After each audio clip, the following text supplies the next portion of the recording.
Le rôle des assistantes sociales se situe à l'interface de la vie privée et de la vie professionnelle des salariés.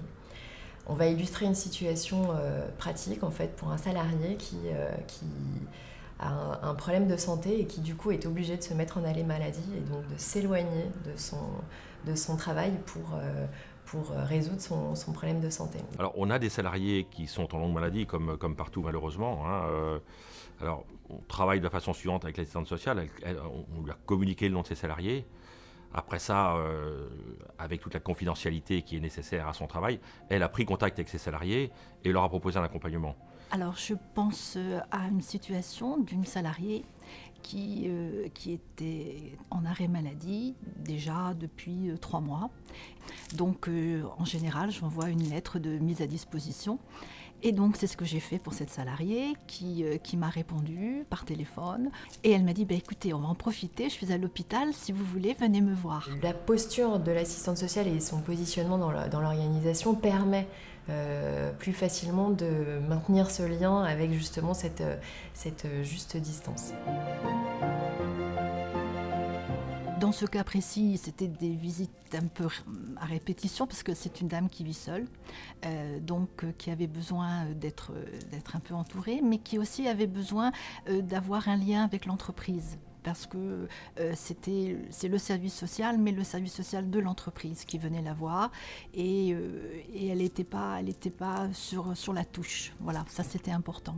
Et le maintien de ce lien avec l'accord du salarié permet justement de positionner aussi l'intervention du médecin du travail. C'est une source pour nous d'information, le médecin du travail toujours, mais pas forcément aussi pertinent que l'assistante sociale qui physiquement est une fois par semaine, c'est-à-dire très régulièrement, qui vit notre quotidien au moins un jour par semaine. Cette personne, au moment de la reprise, d'abord a fait une visite de pré-reprise avec le médecin du travail, auquel j'avais expliqué un petit peu aussi sa situation et la grande anxiété de la salariée, parce que reprendre après 1 an d'absence, c'est compliqué, parce que déjà au niveau personnel, on va de nouveau reprendre un rythme de travail pour une remise en cause de ses capacités professionnelles, parce que est-ce que je vais trouver les mêmes processus de travail?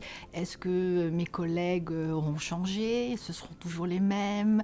Est-ce que la personne qui m'a remplacée n'aura pas créé un autre processus de travail et auquel je devrais m'habituer? Enfin, il y avait des tas d'interrogations.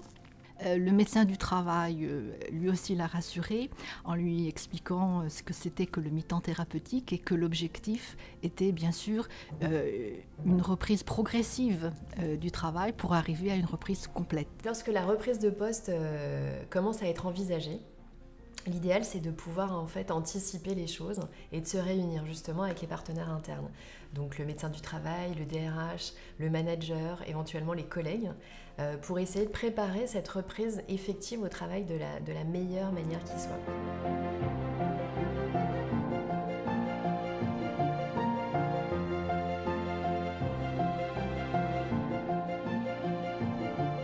On a fait une adaptation de son poste de travail parce que c'est quelqu'un qui avait une pathologie aussi musculaire. Donc le médecin du travail a préconisé un aménagement du poste de travail. On a travaillé avec un ergonome qui est venu sur place, avec le service formation aussi, parce qu'il a fallu un petit peu dépoussiérer certaines choses, mais ça a été relativement vite. Donc une fois qu'elle s'est assurée que la reprise de poste s'est déroulée dans les meilleures conditions, l'assistante sociale continue à assurer le suivi en fait, du salarié s'il le souhaite. L'idée, c'est vraiment de sécuriser le retour à l'emploi et de pouvoir le maintenir à son poste sur le long terme, tant pour le salarié que pour l'entreprise. Ça a été une pierre à l'édifice, effectivement. C'est un peu une continuité. Elle n'a pas été complètement séparée de l'entreprise, mais il y avait quelque chose, il y avait quand même un lien, oui, effectivement.